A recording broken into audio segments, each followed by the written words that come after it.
Ellie, we're still a few weeks away from opening night in the NFL for 2023. Draftkings just recently, a few days ago, posted their season opener for Thursday Night Football, Lions versus Chiefs.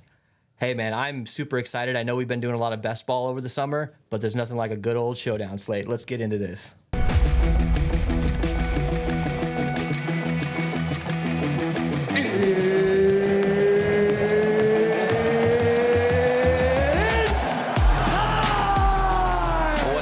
Welcome to the Edge DFS. My name is Tyson Smith, joined by Ellie Hernandez. Ellie, we are back.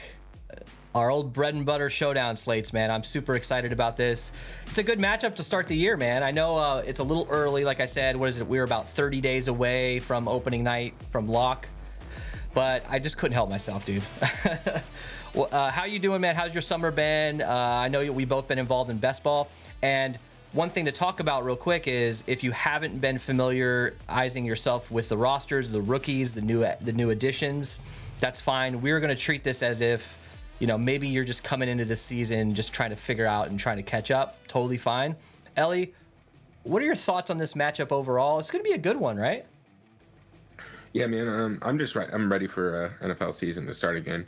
I think best ball kind of got me excited for it, just because, daily fantasy can get a little bit frustrating at times, right? At least we have that 17 weeks to look forward to with best ball, but it's going to be fun shifting our focus to showdown here, and they couldn't have opened with really much more of an exciting matchup, I don't think. Like, the only thing that they could have done differently might have been Chiefs Bengals, but I like this. What is this, a 52-point total just to start the season off right? And one of the things that we're going to get into a little bit here is because they released the pricing so early, there's going to be a lot of question marks and things that we can take advantage of. Yeah.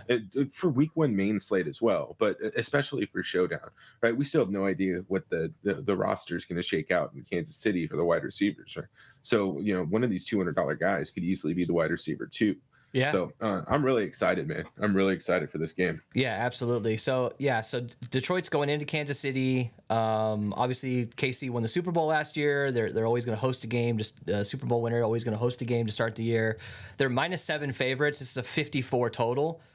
-298 on the money line. I know it's hard to tell at this point, but Detroit's going to be good this year. I think they can compete for that division title. I don't know, man. There's a lot of hype coming into Detroit, but seeing that the Chiefs are -298 on the money line, what are your thoughts here? I think that this game can be a relatively close game, and 54 total to start the year off is always going to be fun, right? Yeah, absolutely. I don't think I disagree with anything here. I think seeing that -7 is kind of jarring again. We'll probably see it closer to 6.5, I think. But 54 points, man. This game's going to be exciting. There's going to be a lot of offense. I'm interested to see what Detroit, how their defense does. They made some off-season additions, and we'll get to that in transactions. But they were pretty bad last year, and I'll be honest. I don't know if there's much that you can do to shore up your defense to face Kansas City week one, right? Yeah. Pat Mahomes is the best quarterback on the planet, so it's going to be interesting. And look, you give Andy Reid time to to expose you. You know his record off of buys. This is a little bit different because there's not tape necessarily on Detroit. And look, we haven't even gotten into the real preseason yet. Like we had the Hall of Fame game, which was fun. We haven't even taken a snap in the preseason yet. That's how early we are. So this shit's gonna change. I can guarantee you that. There's always injuries that comes up, right? As of right now, we're not really dealing with a ton of major injury news. Now there's the Kadarius Toney situation, which they went in on he has a partially torn meniscus. I think they dealt with that in the offseason, something to that effect. Now it's not looking good. At least he's getting it taken care of now and not in the season. I think that's probably they're just being cautious with him. But the scary thing with Toney is he's never been healthy. He's been, a lot of our banes of our existence when it comes to showdown, main slate, just in general. His ADP on best ball has just cratered. He went from 72 to now he's in the 100, 105. And, I understand it. But at this point, if he is actually on track to play week one, which we don't know yet, his salary is probably not going to reflect that as much as it should. And if he can play week one, he's going to be the clear number one dude, at least on paper. So thoughts on Tony? Obviously it's so damn early at this point. It's hard to know what's going to happen, but a lot of pieces are going to fall into place once we find out what happens with Tony and where he's going to be week one. Yeah, man. I'm not too concerned about Tony. We already know what he is for the team. I think we just keep an eye on just his status. I think they're going to be probably pretty cautious with him. It really doesn't make sense for them to rush him back for anything, right? They were able to get him towards like by the trade deadline, and he didn't play until like the last game or some shit. Anyways, that's a bit of an exaggeration. I'm just saying, like, I don't think it matters. They have plenty of wide receiver depth that they're trying to shore up and really finalize who's going to be the final guy. So I think they'll kind of just let him play against Detroit. And again, unless Detroit really fixed that secondary, which they made some moves, like it's a great team to find out against. They sucked. They sucked defensively last year. Well, they lost Akuda, right? And then he gets injured Yeah. in Atlanta a few days ago. I'm sure they're going to try to address that. They're going to try to address, especially with having a hard-nosed head coach like Dan Campbell.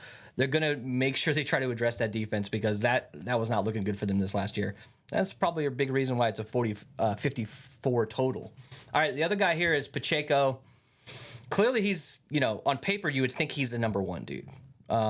He finished the season strong last year. He's not making a lot of money, but he is dealing with a little bit of a shoulder injury. He did have a hand injury last year. That doesn't seem to be an issue right now, but right now he is on the PUP list, if I am correct about that. But I don't think that that's too worrisome. He's expected to be at full practice speed by August 20th. So they're taking it easy on him. But some of the reports that are coming out seem to, point towards like a three-headed monster potentially between CEH, Pacheco, and McKinnon. Typical Andy Reid, typical Chiefs. We don't really know, even though we thought we knew what was going to happen. We don't really know. I think people are underestimating McKinnon's value. They re-signed him for a reason. What are your thoughts on this Pacheco situation? He's the best option, in my opinion, obviously, if you're doing best ball right now, or if you just had to default to a guy, as long as he's healthy. But man, CEH, McKinnon, and we've got another guy to talk about here. We'll talk about him in probably the breakdown, a rookie that could rear his head out if Pacheco's out. So thoughts on Pacheco right now? I'm not too concerned. I think they're just being a little bit cautious, and PUP is a little bit different in the preseason. I think it's August 20th or 22nd where it changed and it actually means what it means in the regular season, where you have a certain amount of time off. But it's still a little bit too early to make a speculation on that. I think he's fine. I think Tony's fine. But again, like, it's week one. The shortened preseason. Remember, there's only 3 preseason games, so week one's essentially 4.5, 5 weeks away. So I just don't think that teams are going to treat week one as 100% week one. If they have guys that are kind of on the bubble injury wise, they're going to wait a couple weeks to bring them back. Yeah, absolutely. And one last guy to talk about is, where's he at? Jody Fortson is dealing with a shoulder injury. Who cares? Let's move on to transactions. All right, so Ellie, talk to me about some of the new guys coming in, some of these rookies. If you haven't looked into these guys as much, and if you haven't been playing best ball, it's kind of hard to gauge how well they're doing potentially. Let's start with Detroit. Who are some of these new guys coming in, some guys they've signed, as well as some rookies? There's 2 rookies on this team that could be play major roles right off the bat, right? So talk to me about Gibbs, Laporta. Yeah, so Gibbs is an interesting one. I loved watching him in Alabama, man. They put out some quality talent over there. Gibbs is interesting. I think he's going to be kind of lined up in the wide receiver spot a little bit. Think Montgomery and Gibbs was like Mark Ingram and Alvin Kamara 2.0, right? So like that's a way to approach the situation. And for our purposes, we love PPR, right? So any running back who's getting involved in the passing game, he's an automatic plus to me. Yeah. And then the other important rookie is Sam Laporta, especially with Jameson Williams being out. I really think that we're going to see him get a pretty decent amount of volume in the pass game early on. And if he can I mean, if he can stay on the field in those blocking situations as well, he's really becoming kind of a camp favorite. So I'm really high on him in basketball. I think he's one of my highest owned tight ends. But he's 5K on this slate, so like he's really cheap, and I think he's a guy worth playing. Yeah, some of these tight ends nowadays. I mean, you got Kincaid coming in. You got tight ends that are coming in that are playing more of that pass catching slot role, as opposed to being down on all fours or down in 3 point stance blocking. These guys are going to get more opportunity to catch the ball. And a guy like Laporta, he's been doing good in camp. His stock is rising. We're finding out that he's most likely going to be the go-to guy at tight end. So, we'll get into his salary here in a minute, but 5K on this slate, I think he's like a solid option in the flex, and you could probably throw him at captain, because we'll see with these prices, man, it's not super easy to get the studs that you want. Like you're gonna have to, if you're gonna want to get like the two quarterbacks, the Kelseys, the Amon-Ra's in your lineup, you're gonna have to find a guy like Laporta at captain or something. So Laporta is interesting. I like him. We also have David Montgomery coming over, taking up that more maybe first, second down role, maybe goal line role. It's gonna be hard to figure out. Like I would love to see, that third preseason game potentially, or I don't even know how they're doing it now. It used to be the third preseason game that everybody goes out and plays. Is that the second preseason game now? I don't know. Yeah, I think so. But I'd love to see like the starters out there and kind of see where these snaps are going, because David Montgomery and Jahmyr Gibbs, that's a pretty dynamic combo.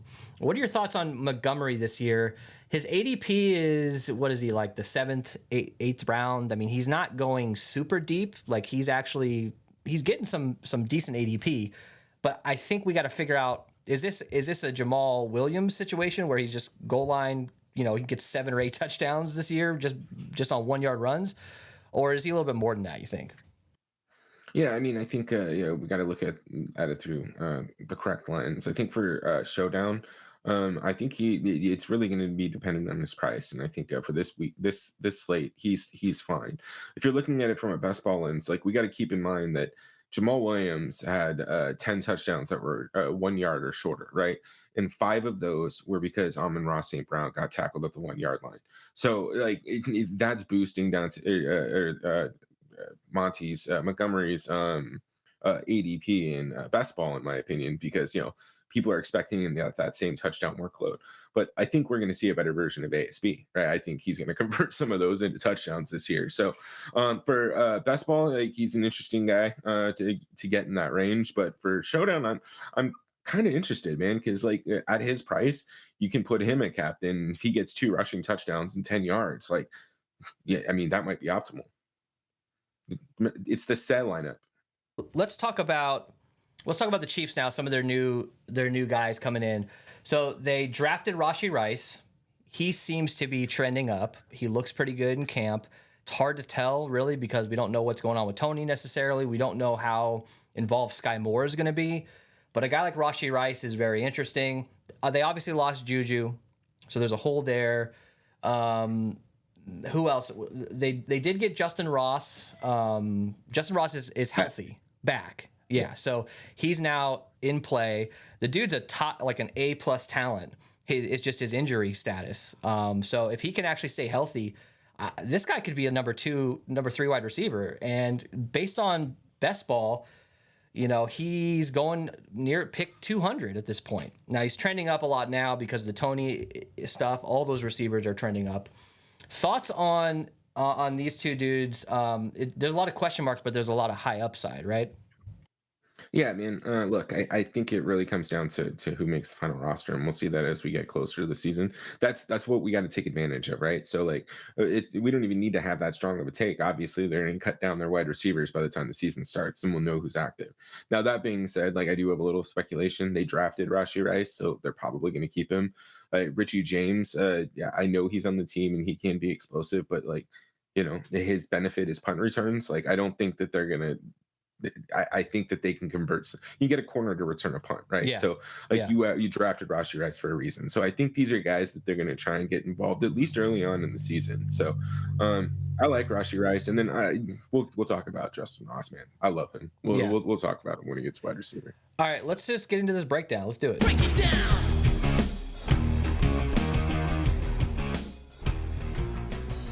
All right, so Ellie made up this sheet right now. I'm using SaberSim this year.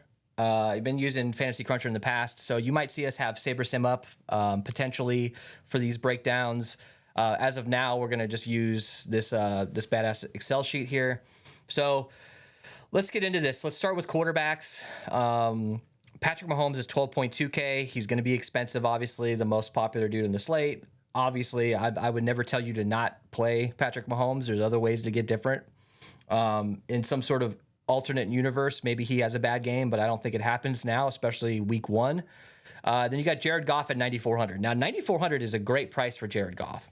I think he is a must play on this slate, again, considering especially, hell, this is a 54 total. You're going to need the quarterbacks in this slate, in my opinion. This is not a situation where you're going to say, fuck it, let's fade one of the quarterbacks. You can, and, typically based on Showdown history in the past, whenever we say these things, they usually turn out the opposite. But in this case, Jared Goff is poised to have a pretty damn good season. He's got some weapons around him. This team is trending up. They've sold out their season tickets this year. It's playoffs or bust for Detroit this year, and even potentially even better. They're probably thinking, man, we can, this NFC is not looking super impressive. We should be able to get to the NFC Championship. So thoughts on Mahomes and Goff? Like literally, you're probably just gonna say yes, right? Just play them, and especially Goff at 9,400. Yeah, so Goff, I think also makes for an interesting captain option. Like at 9,400, his upside is there. Like he could easily have 250, 3 touchdowns, and be pretty optimal at 9,400. So I don't do a lot of quarterback captain. So unless they have the rushing upside, but just kind of where he's priced is interesting. And then Pat Mahomes, obviously play Pat Mahomes, but it might be interesting fading him. Just like fade him at your own risk, right? At the end of the day, Detroit was like 31st against quarterbacks in fantasy last year. So if anybody's gonna be able to take advantage of a defense, it's gonna be Patrick Mahomes. So play both the quarterbacks if you can. If I had to choose gun to my head between Mahomes and Kelsey, I'm fading Kelsey at a tight end at 12,000. I'd rather just play him at captain and then fade him in the flex in a situation like this. That it's going to change a lot. But look, if you're Detroit and you got to prepare for something, you know what Kelsey's going to give you. You don't know what any of these other guys are going to give you. You don't know the looks they're going to give you. So to me, if I had gun to my head and these top core guys, and I had to fade one, is probably Kelsey. Maybe I'm under the field on Kelsey in order to get more of these Amon-Ra St. Browns and Gibbs and some of these other pass catchers for KC. All right, let's go to running back here. So we're going to do running back from both teams for the first look. When we get to the real shows, we'll go team by team and position by position. But Jahmyr Gibbs is the most expensive running back. He's 8,200. Pacheco, 6,800. Montgomery, 66, and Jerick McKinnon, 5,600. So these are your top sort of options here. You could argue that Clyde Edwards-Helaire, depending on what's going on with Pacheco, could get some playing time. He's, correct me if I'm wrong, but they declined his option this year. This is his last year with the team. He's highly motivated to get out there and do something to get signed with another franchise, as well as CEH. Like they're going to use and abuse him. They have no reason to not use him if they need him. So Jahmyr Gibbs at 8,200. Thoughts on that at 8,200 here, being a rookie coming in with some unknowns? Yeah, I like him. I think that he's priced a little bit too low, just given that we're expecting him to be heavily involved in the PPR perspective. So I also think he makes an interesting captain, especially with that PPR upside. And Kansas City defense wasn't top against the run. It's just that not a lot of people run against them because they're playing catch up. So that means Gibbs isn't going to be taken, like he's not going to be eliminated from any game situation, right? Because he's so involved in the pass game, they're going to see him, if they're down by 14, he's probably going to be on the field. Yeah, if you had to default to one guy, I mean, between Gibbs and Montgomery, obviously you're going Gibbs because of that PPR upside on DraftKings. But Montgomery is interesting. He's $6,600. I think he's a decent captain option. You get two BS rushing touchdowns from a backup, technically like a backup running back at the captain spot with no passing touchdowns from the quarterback there. Montgomery's an interesting captain option right there. I think so. Craig Reynolds. Oh yeah, that's right. Craig Reynolds is on the team now. I think he's a third, fourth option. I'm not super interested in any of these guys besides Gibbs and Montgomery. Let's go to KC. Do you have any other thoughts on that? Nothing on Detroit. So Pacheco, McKinnon, CEH. CEH is $3,600. We also have to talk about Deneric Prince. He's $200. He's been getting some love in camp. I mean, $200. We'll have to see as we get closer. Something to keep your eye on, though, as we get closer. If Pacheco is maybe limited or could be out, Prince will get some snaps, at least based on what we're hearing and seeing. And I read a report the other day that even with Pacheco healthy, Pacheco, McKinnon, and CEH are like a three-headed monster this year, potentially. So what are your thoughts on these guys? $6,800 for Pacheco, that's a good price. I mean, he's $200 more than simply just the backup, goal line guy on Detroit. All three of these guys, even handcuffing them, especially a guy like McKinnon, who we know can absolutely break the slate with two receiving touchdowns and like 10 yards rushing. Right. So where are we going here with KC? Thoughts? Yeah, so one of the things that I might like here is like if you're doing a 2-4 build, you can go Pat Mahomes and then probably Jerick McKinnon, right? So you're capturing a lot of the running back upside and getting all the Pat Mahomes passing game. Again, this is just I assume that Isaiah Pacheco is probably going to be a little limited coming back. I don't see that Kansas City has any reason to rush him back, right? They know they're going to make a deep playoff run. So kind of risking some of their RB1s or wide receiver ones, it doesn't make sense in a 17 game season now. So I really like probably Jerick McKinnon, but again, we could see step up if Pacheco really is kind of hurt. I think Sez probably got the size and the body mass to replace him a little bit more, right? But yeah, I Deneric Prince $200. I'll take a risk on him if he's active. And just join the Discord. When we get closer, we post all the actives and then actives before the game starts. So we'll tell you guys like right an hour and a half beforehand whether or not Prince is going to play. Yeah, do us a favor, guys. Make sure you subscribe. We're doing every single Showdown slate, barring some weird schedule issue that we have. We did it last year. We did the year before that. Every single Showdown slate island game this year. As well as we're going to start doing some main slate content. And obviously, if you're interested in best ball, if you're interested in catching up, we're doing team-by-team breakdowns. We're doing them 2 at a time based on Week 17 matchup. We're doing that as well. So keep an eye on that. Go ahead and subscribe. Like this video. Let's get this video to 50 likes. I'd appreciate that, guys. It really helps us out. Wide receivers. So we talked ad nauseum about Kadarius Toney. He's $7K. These wide receivers. Oh, wait a second. Oh, there we go. Okay, I was going to say, Amon-Ra St. Brown. We cannot forget about that dude. 10.2K. Man, I love this guy, right? So talk to me first about Amon-Ra. And, where do you think these other wide receivers are going? Marvin Jones, if you look at his ADP on Best Ball, it does not match up with what his salary would be as like a number 2 pass catcher or wide receiver on this team. Where do you think this number 2 spot's going to go? Do you like guys like Josh Reynolds and Khalif Raymond? What about a dude named Denzel Mims getting traded for earlier this year from the Jets? He's kind of a underachieving. I think he was a 3rd round pick. I could be wrong. Anyways, with Jameson Williams being out, we know that for gambling. Who do they turn to as that number 2 wide receiver here? Yeah, so first of all, we all know ASB is a stud. I think that his workload or his production was kind of minimized again. He lost 5 touchdowns getting tackled at the 1. Even if you give him half of those or 3 of those, right, that's still 18 fantasy points. 18.3 if you count the additional yard. So we know what he's going to do. I love him at captain. He's like, I honestly might prioritize him over Jared Goff if I need to get somebody else, if I can't afford it, right? Yeah. So like, I love ASB and it's wide receiver too, man. Like I really think it could be Jahmyr Gibbs, right? That's why you have David Montgomery to be kind of the workhorse back, and you can line Jahmyr Gibbs up at the slot and then put Marvin Jones Jr. out wide again to help spread the offense. I don't think that MJJ is priced right. He's a little expensive for me at 6,200. So I Yeah. doubt I'll be getting to him. Yeah.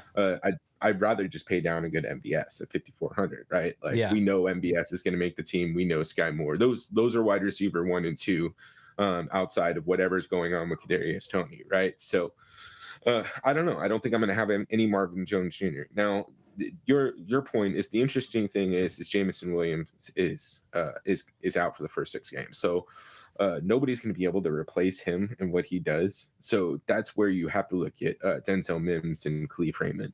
They are going to be lined up in the slot as potential guys to take the top off of. Yeah, I see my daughter in the background dancing. Well, as somebody who can take the top off the defense. So for our purposes, playing a 1,200 dude, paying an $800 dude, a $200 dude in a showdown, right? That has the potential to have a 60-yard touchdown is pretty massive. So, Yeah. if you're doing mass MME mass multi-entry, then I think you can take a couple flyers on those guys. Otherwise, like I think Justin Ross is probably my favorite cheap play. Yeah, absolutely. When it comes to pass catchers, not specifically wide receivers for Detroit, it seems to me Amon-Ra St. Brown is tier A, obviously. He's one of the best in the league, in my opinion, this year. And I think that 12 ADP might even be too low for him. But, besides that, you got to look at Laporta and Gibbs as that like number 2 sort of option until we can see Jamison Williams get back. Problem is Jamison Williams has missed a lot of time, and he's going to miss more time there this year at 6 games. How long is it going to take him another 4 games just to get back into game shape and actually get into it? There's plenty of opportunity for guys like Josh Reynolds, Khalif Raymond, and the running backs and Laporta to sort of help out in that situation. To me, Marvin Jones right now, I'm not interested in playing him at 6,200 because, look, this mid-range value, you're going to have to fade some major dudes in order to get to some of these mid-range guys. And to me, Marvin Jones, he's probably not going to be very high owned. And if he beats you, then he beats you. He's 6,200. I'd rather go with some of these more higher upside dudes, like even MVS, Sky Moore. Rashee Rice is $1,600 cheaper. I'd rather go with him every day of the week. So when it comes to Detroit, it's iffy right now. But Khalif Raymond, $800. Denzel Mims, $200. Shit, sign me up for that. Okay, so Kadarius Toney, $7K, MVS, $5,400, Sky Moore, $4,800, Rashee Rice, $4,600. Then you got Richie James. I don't think that Richie James is going to get heavily involved in the offense. I could be wrong. But a guy like Justin Ross, we know he has A+ potential. He's $1,000. As long as there's no like injury setbacks or anything, to me, Justin Ross at $1,000 might be like my lock on this slate. Depending on where his ownership starts to come in, as we start to get closer, we'll see. Do you feel the same way? And probably Justin Watson at $200. He's a flyer, but I don't even know if he makes the team. Yeah, so it's a very interesting thing, and we got to pay close attention to it. The only reason that I wouldn't play Justin Ross is because like he's getting the massive hype in camp right now, and we still got a month and a half to go. So like he might end up being 90% owned just because everybody's got a month to talk about him. Yeah, that would be the only reason I don't play him. I love Justin Ross. I don't know if anybody remembers what he did with Clemson versus Alabama in the national championship game with Trevor Lawrence and that team. They beat the shit out of him, and he personally beat the shit out of Alabama. Right? That's an Alabama team that had Trevon Diggs. Anyways, Pat Surtain, that's the defense that we're talking about. So Justin Ross, the only reason why he wasn't probably a top 10 pick in last year's draft was because they found this random ass birth defect that he had since birth. Obviously that's redundant, but so like they kept him on IR or whatever the fuck they had him on for an entire year, right? To keep him so that he could be healthy to play. Yeah. So when he is not getting cut, if someone's getting cut, I really think it's going to be Richie James Jr. I think that they're going to try and keep Justin Watson. Like we saw him and Patrick Mahomes have some decent connections last year. Yeah. Right. So so anyways, that's where I'm at. I love Justin Ross at $1,000. I think you can play Justin Watson $200. When we do the actual show, like a couple days before the showdown, we'll have the final roster. So we'll be able to make true comments on this. Yeah, by the way, guys, if you're seeing this the week of, that Thursday night game, like the week of in September there, check to make sure. I'll actually put it right here up top, and it'll be at the end of the show. The actual real show as we get closer. You might want to check that out if you're watching this a little bit later.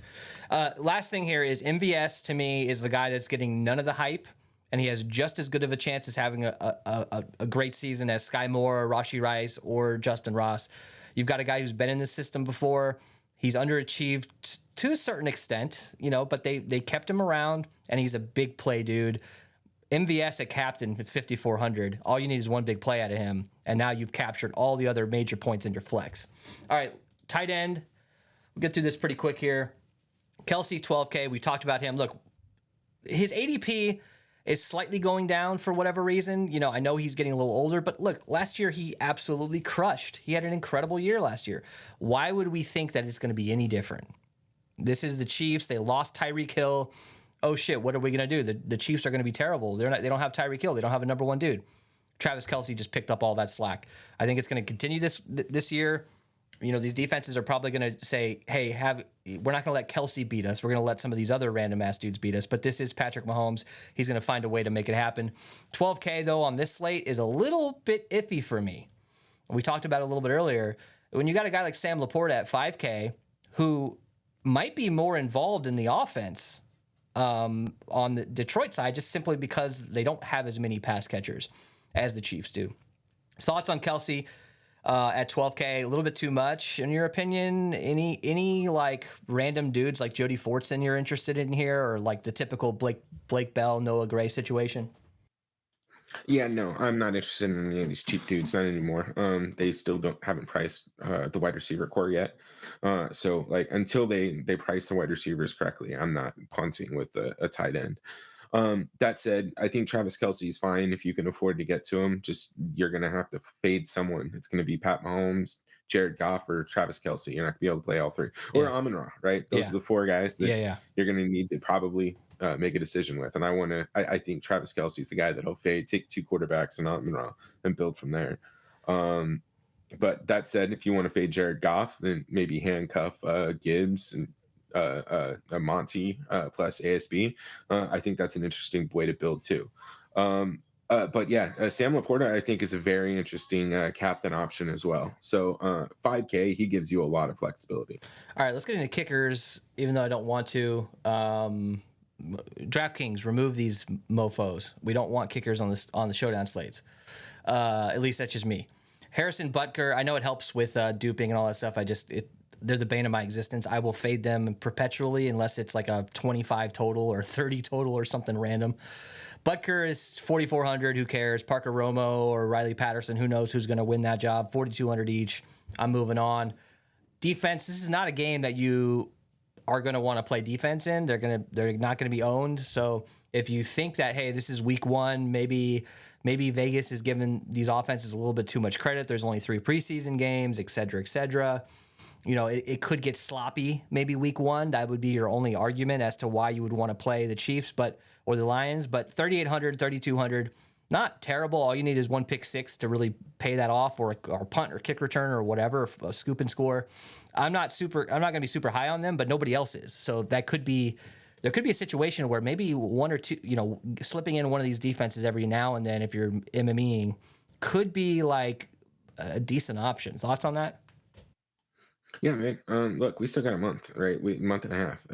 We could see some injuries, right? So if Travis Kelce and Patrick Mahomes aren't playing week one, like all of a sudden Detroit's defense is way underpriced. So that's a very extreme scenario, but this is the kind of stuff we got to be paying attention to, and we'll cover that as we get closer. But I'm not married to anything here.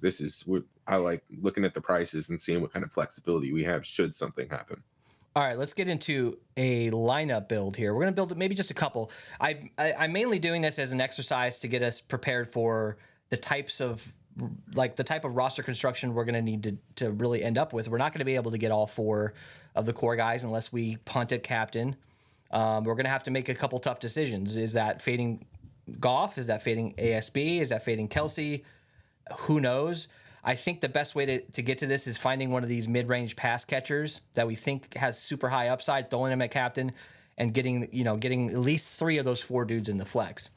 By the way, guys, we appreciate you. Throw us a subscribe.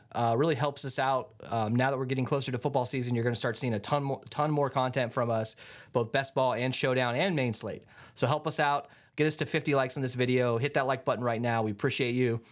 Who do you want to start with here first? You want to just go like a cashy type build? I know we started doing this with XFL where we tried to find that there's that $222 contest in XFL that we were like, okay, let's try to find that lineup. Let's try to do that here. Let's try to get us like a cash lineup as of now. Like, where are you going? You're going Pat Mahomes here. You going Kelsey here? Yeah. We gotta go Pat, right? Yeah, Pat. I mean, honestly, I think Jared Goff might even be a fine cash quarterback. Yeah. Captain. All right, let's just do this. Let's just visually see how impossible this is.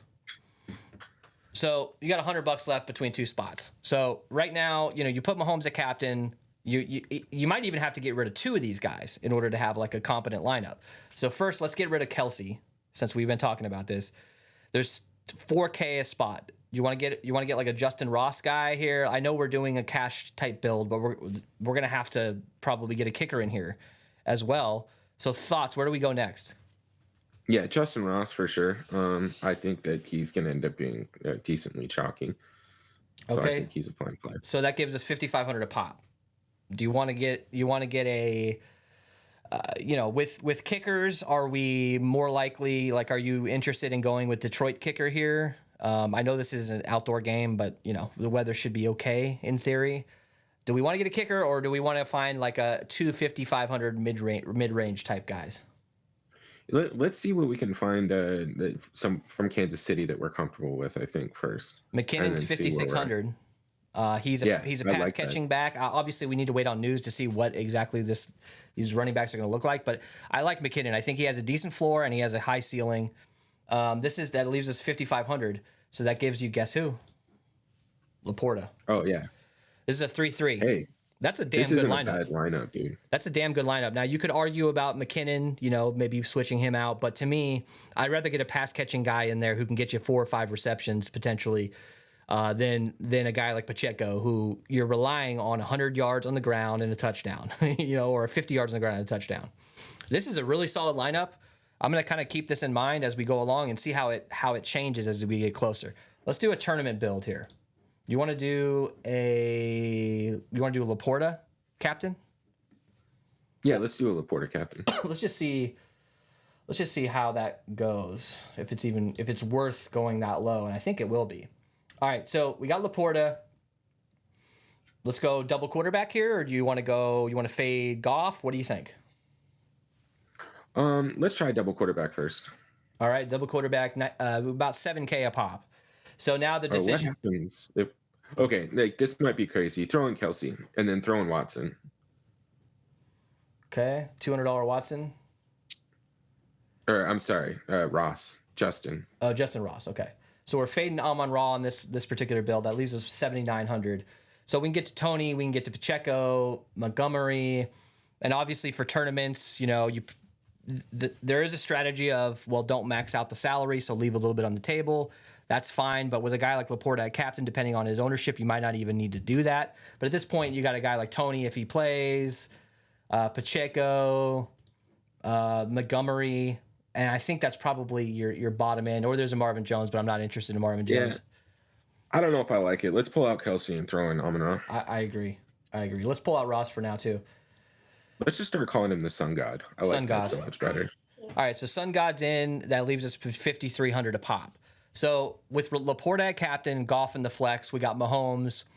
We're gonna want let's try to find 2 pass catchers to go along with Mahomes at this point. And I think that'll be pretty easy if we go with like a Sky Moore situation. I mean, shit, we could do this. Sky Moore, Rashi Rice here. That's not bad. You leave a little bit of money on the table. You could go up a little bit. Like, let's say you didn't want Sky Moore. Who could we get instead? McKinnon, MVS. So the same situation applies. Pass catchers in these last 2 spots. You could get McKinnon, MVS. It's not bad. Let's do one more build together. Who do you want to go at captain here? Let's do okay. So I want to try something real quick. Do Amon Ross or Sun God at captain, Okay. and then let's handcuff their running backs.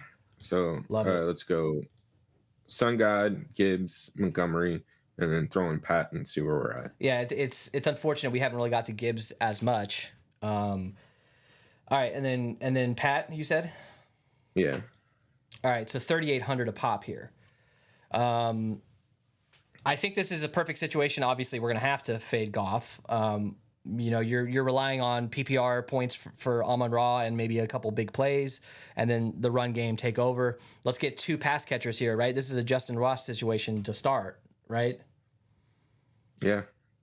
Where's I he mean, at? you can pretty much do whatever you want. If you want to go, maybe you can go Butker, Seth. If you think Seth's going to play Justin Ross, and then you can rotate MBS. Yeah, this is a situation Rossi. where you're in McKinnon, MVS, Laporta situation. So you could actually, instead of going there, you could grab Sky Moore or Rashi Rice. Let's just get Rashi Rice because he's cheaper, and that leaves you with 3,100.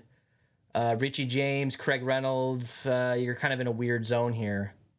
Maybe we go even higher than that, so we get like a Denzel Mims or a Watson or something. If we go up to, let's see, what, 6,800, does that give us enough? $900? I mean, I'm Watson, fine I playing don't Watson know. if he's active. That is kind of tough. That is kind of an interesting build here. Let's go McKinnon here. 2,100. So you can obviously then go, Ross as well. That's a 3-3. St. Brown, Gibbs, Montgomery with Mahomes, McKinnon, Ross. We're just flying from the hip at this point, not knowing all the information we need to know.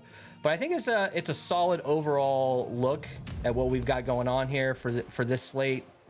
Let us know down in the comments who your favorite captain is this early. Is there any guys that we missed out on talking about that you guys like? Let us know below. Ellie, after building lineups together, where do you think this slate's going to end up as far as we're going to have to fade we're going to have to make a tough decision and fade one of the top 4 guys, right? Yeah, I mean, you're gonna have to make a decision there. I think right now I'm probably leaning Kelsey. I think Kelsey, Goff are the 2 guys that I'm comfortable maybe excluding from a lineup. Yeah. Pat and Amon-Ra are going to be in just about everything I've got. Yeah. All right, guys. So keep an eye out. Go ahead and subscribe. Keep an eye out for that main show that we'll do. Maybe we'll do that on like the 4th or the 5th because we really want to make sure we have all the news up to date before we bust out a main show. Subscribe. Get us to 50 likes. We appreciate you guys. We will see you later.